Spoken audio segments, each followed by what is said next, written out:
লাইফে অনেক অশান্তি শুরু হলো। আমি যেটুকুনি ছিলাম সব হারালাম। আমি ইউটিউবের ওয়াই সম্পর্কেও কিছু জানতাম না, সেখান থেকে আমি এই 4 বছর অনেক কিছু শিখেছি। আমি ইউটিউবে আসার আগেও টিকটকে ভিডিও বানাতাম।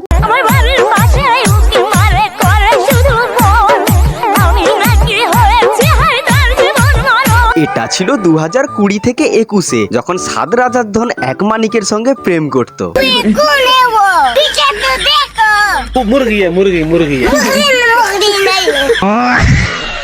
তারপর ওই সাত রাজার ধন এক মানিককে ছেড়ে দিয়ে নতুন একটা হারাধনের সাত্রী ছেলের 4 নম্বর ছেলের সঙ্গে যখন প্রেম করে, তখন বলে ভুলে যাও এক্স কে, সুযোগ দাও নেক্সট কে। আর তখন সেই হারাধনের সাত্রী ছেলের 4 নম্বর ছেলে যখন 2026-এ এসে ঠকিয়ে দেয়, তখন বলে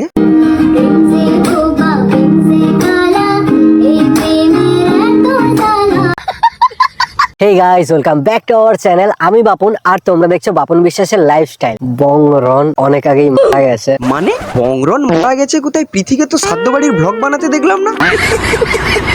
বংরন অনেক আগেই মারা গেছে আর আমি এখন বাপুন বিশ্বাস। বংরনের সাধ্যে বাপন বিশ্বাস খেতে যাবে।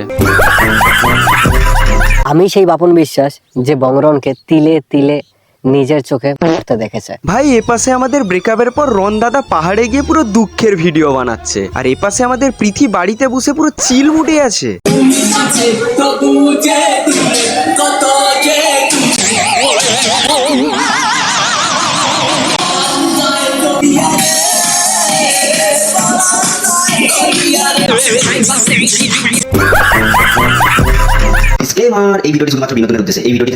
তো hey hello and WhatsApp guys, কেমন আছেন সবাই? আশা করছি সকলে খুব ভালো আছেন। তোমার বাবু আর বাবু সোনা নেই, তোমার বাবু এখন বলছে ভুলে যাও এক্স কে, সুযোগ দাও নেক্সট কে। লাইফে অনেক অশান্তি শুরু হলো। আমি যেটুকুনি ছিলাম সব হারালাম। এদের আগেও একবার ঝামেলা হয়েছিল, তারপর সেই ঝামেলাটা নিয়ে যখন এরা সোশ্যাল মিডিয়া করে, তারপর সোশ্যাল মিডিয়াতে যেই একটু রিচ উঠে গেল, তখনই ওদের মিল হয়ে গেল। Hey guys, welcome back to our channel. তো কতদিন পর একসাথে ইন্ট্রো দিলাম, মানে ভালো শোনা গো আমার। বংরন চ্যানেলে রন আর পৃথি দুজন মিলে 4 মাস আগে একটা কামব্যাক ভিডিও আপলোড করে। Hey guys, welcome back to our channel. তারপর ওই ভিডিওর 4 মাস পর থেকে ওদের ভেতরে অনেক ঝামেলা শুরু হয়, আর এদের ভেতরে ঝামেলাটা তখনই শুরু হয় যখন এদের চ্যানেলে রিচ ডাউন থাকে। কারণ এরা নিজেরাই বলেছে, আশা করি তোমরাও আমাদের পার্সোনাল লাইফের সাথে সোশ্যাল মিডিয়ার লাইফটাকে এক করবে না। রিল আর রিয়েল লাইফের মধ্যে অনেক পার্থক্য আছে, তো এই দুটোকে গুলিয়ে ফেলো না। তাহলে বিশ্বাসটা করব কি? আমি সেই বাপুন বিশ্বাস যে বংরনকে তিলে তিলে নিজের চোখে পড়তে দেখেছে। এই বিশ্বাস টাইটেলের কাউকে না ভাই বিশ্বাস করা মহা মুশকিল আছে, পুরো বিশ্বাসের ঘাটে রেখে দেবে। লাইফে অনেক অশান্তি শুরু হলো। আমি যেটুকুনি ছিলাম সব হারালাম। আমি 100% শিওর বেচারিটার পুরো শনির দশা লেগে গেছে। আমি 100% শিওর ভাই, কিছুদিন আগে সে কোনো ঝামেলাতে ছিল না, তাকে বলা হয়েছে। আর এই পাশে বংরনের সঙ্গে রেজিস্ট্রি থাকার পরেও সমস্ত কিছু হারিয়ে ফেলেছে। যেটুকুনি ছিলাম সব হারালাম। কিন্তু এত কিছুর পরেও আমাদের দিদি পুরো চিল মুডে আছে। এপাশে আমাদের বংরনের পরাণ জ্বলে যাচ্ছে, আর এপাশে আমাদের দিদি তার বাড়িতে পরাণ যায় জ্বলিয়ারে গানে নাচছে। কত যে দূরে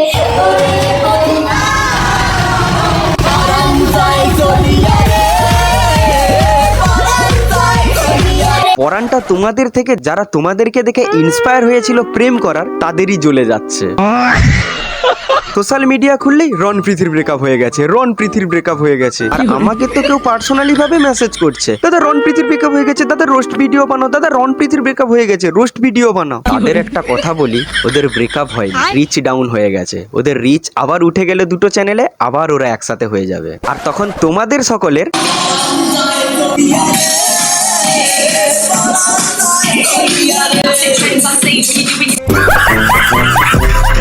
বংরন অনেক আগেই মারা গেছে আর আমি এখন বাপুন বিশ্বাস। আমি সেই বাপুন বিশ্বাস যে বংরনকে তিলে তিলে নিজের চোখে পড়তে দেখেছে। তোমরা একটা জিনিস লক্ষ্য করেছো, যখন বংরন ক্যারেক্টারে থাকে তখন হাতে কখনো সিগারেট ফিগারেট মদ ফদ এইসব কোনোদিন দেখতে পাই না। আর যেই বংরন ক্যারেক্টার থেকে বাপন বিশ্বাসে ঢুকে গেছে, হাতে সিগারেট ধরে নিয়েছে। মানে এটাই এরা পাবলিককে বোঝাতে চাইছে যে বংরনের থেকে বাপন বিশ্বাস আরো ঝাঁঝি মাল। শুরুটা হয়েছিল বিয়ে ভাঙার কারণ দিয়ে। আরে এদের তো বিয়েই হয়নি, বিয়েটা ভাঙলো কবে? এই বলছে সিগারেটে কিছু মেশানা টেশানা নেই তো? কারণ নেশা তোমার পুরো ডিরেক্ট ব্রেনে ইফেক্ট করছে।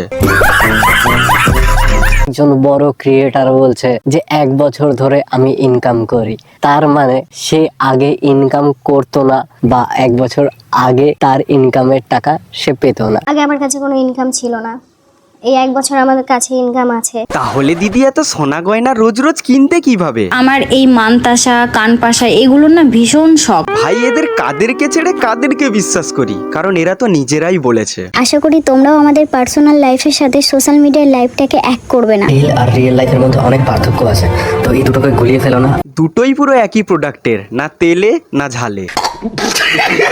প্রথম ভিডিও আমার ভাই শুট করে দিয়েছিল, কি করতে হবে ভিডিওর মধ্যে, কিভাবে কথা বলতে হবে, সম্পূর্ণ আমার ভাই দায়িত্ব নিয়ে এডিট করে ব্লগটা পোস্ট করেছিল। নিজেই আমাকে চ্যানেল খুলে দিয়েছিল, প্রীতি মণ্ডল আগের চ্যানেলটা, যেটা 8.5 লাখ হয়ে রয়েছে। এই দাঁড়াও, এখানে পৃথি মণ্ডল বলছে এটা তার চ্যানেল, কিন্তু এখানে চ্যানেলের নাম স্ক্রিনশট শো করছে বংরনের। তাহলে কি বংরন চ্যানেলটা পুরো ঝেড়ে দিয়েছে? এবার আমি তোমাদেরকে একটা জিনিস দেখাই, এই বংরন চ্যানেলটাতে, এই চ্যানেলে শুধু বংরন একা ভিডিও বানাতো না, এরা দুজন মিলেই ভিডিও বানাতো। তাহলে চ্যানেলটা নিশ্চয়ই দুজনেরই, তাহলে এখান থেকে যা ইনকাম হবে তাহলে সেটা দুজনেরই ভাগ করে নেওয়া উচিত। ভাই এদের লাইফস্টাইলটাই পুরো আলাদা, ভিডিও আপলোড নিয়ে ঝামেলা করে বন্ধুত্ব নষ্ট হয়ে যাচ্ছে, চ্যানেল নিয়ে ঝামেলা হয়ে ব্রেকআপ হয়ে যাচ্ছে।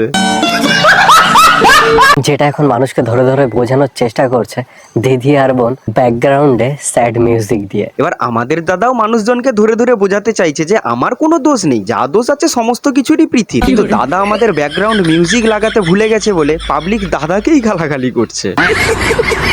কি দাদা, একটা ব্যাকগ্রাউন্ড স্যাড মিউজিক লাগিয়ে তো ভিডিও বানাতে পারো, তবেই তো মানুষ ইমোশনাল হবে। বিশ্বাস করো, সে আমাকে ছেড়ে গেছে তো কি হয়েছে, আমি এখনো তার ফেরার অপেক্ষায় আছি। আমি জানি সে একদিন আবার আমার কাছে ফিরে আসবে, আর সেই দিন এইসা ঝাঁটার বাড়ি দিয়ে খেলাবো, মানুষের ইমোশন নিয়ে খেলা বেরিয়ে যাবে।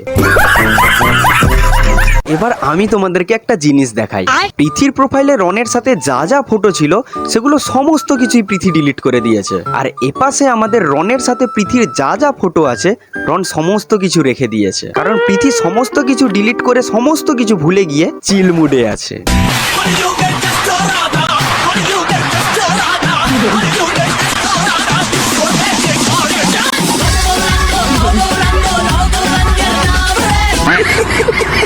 কার মুখ দিয়ে রক্তের কথা শুনি, যার ছোটবেলা দিয়ে রক্ত অন্য কথা বলে। তো তুমি এতই যদি সমস্ত কিছু জানতে যে ওর শরীরে মশার রক্ত আর তোমার শরীরে মাছির রক্ত, তাহলে তুমি রেজিস্ট্রি করেছিলে কেন? সোশ্যাল মিডিয়ায় নাম ফ্রেম পাওয়ার জন্য? যতই তুমি বংরনকে মেরে দিয়ে পাপন বিশ্বাস হয়ে কথা বলো, গালাগাল কিন্তু একজনই খাচ্ছে, এই যে বক্তৃতা দিচ্ছে। 19 দিয়ে 20 লাখের সোনা বংরন দিয়ে গেছে ভাই, আইফোন, গাড়ি, দোতলা বাড়ি, দোকান, আরো অনেক কিছু হয়ে যাবে, তারপরেও মন ভরেনি। তুমি তাকে ভালোবেসেছো, তোমাদের রেজিস্ট্রি হয়ে গেছে, মানে তোমার 0.5% বউ হয়ে গেছে। কেউ যদি কাউকে ভালোবাসা মানুষকে গিফট দেয়, আবার তার সঙ্গে ছাড়াছাড়ি হওয়ার পর সেইগুলো নিয়ে যদি সোশ্যাল মিডিয়াতে এসে বলতে থাকে আমি ওকে এই দিয়েছি সেই দিয়েছি, তাহলে সে কোনোদিনই তাকে ভালোবাসেনি। ভাগ্যিস আমার এক্স আমাকে অনেক কিছু দিতে চেয়েছিল, আমি নিইনি, নাহলে শালা এতক্ষণে ভিডিও বানিয়ে বলে দিত ওকে এই দিয়েছি সেই দিয়েছি, দাদুর বিচি দিয়েছি। তারপর হচ্ছে রনের আজকে অপারেশন, ওটিতে নিয়ে যাবে, তার জন্য আমি আর আমার দাদাভাই দেখতে যাবো। আর শুধু এই নয়, এমনকি তাকে দেখতে যাবার আগে ল্যাংচা খেয়ে দিয়ে যাচ্ছে। ওপাশে বয়ফ্রেন্ডকে ওটিতে নিয়ে যাবে, আর এপাশে তার গার্লফ্রেন্ড শক্তিগড়ের ল্যাংচার রিভিউ দিচ্ছে। এবার বুঝলাম যে কেন একে অপয়া বলেছিল। এই নার্সিং হোমটায় ভর্তি। আমরা গিয়ে দেখি ওকে ওটিতে নিয়ে চলে গেছে। ওটিতে ঢোকানোর আগে আমাদের সাথে আর দেখা হয়নি। তো দেখাটা হবে কি করে? তুমি যদি ল্যাংচা রিভিউ দিতে যদি ব্যস্ত থাকো, তো ডক্টর তো আর তোমার জন্য বসে থাকবে না যে তুমি কখন ল্যাংচা রিভিউ দেওয়া শেষ করবে, ভিডিও আপলোড করবে, তারপর তুমি আসবে, তারপর ওকে ওটিতে নিয়ে যাওয়া হবে। এদের ভালোবাসাটাই বলতে গেলে ছিল শুধু সোশ্যাল মিডিয়ার জন্য, কারণ ভেতর দিক থেকে যদি হতো তাহলে তার দুঃখের খবর শুনে ল্যাংচা ভ্লগ না বানিয়ে ডিরেক্ট যেখানে ভর্তি ছিল সেখানেই চলে যেত। আমি সেই বাপন বিশ্বাস যে বংরনকে তিলে তিলে নিজের চোখে পড়তে দেখেছে। ভাই এপাশে আমাদের ব্রেকআপের পর রন দাদা পাহাড়ে গিয়ে পুরো দুঃখের ভিডিও বানাচ্ছে, আর এপাশে আমাদের পৃথি বাড়িতে বসে পুরো চিল মুডে আছে।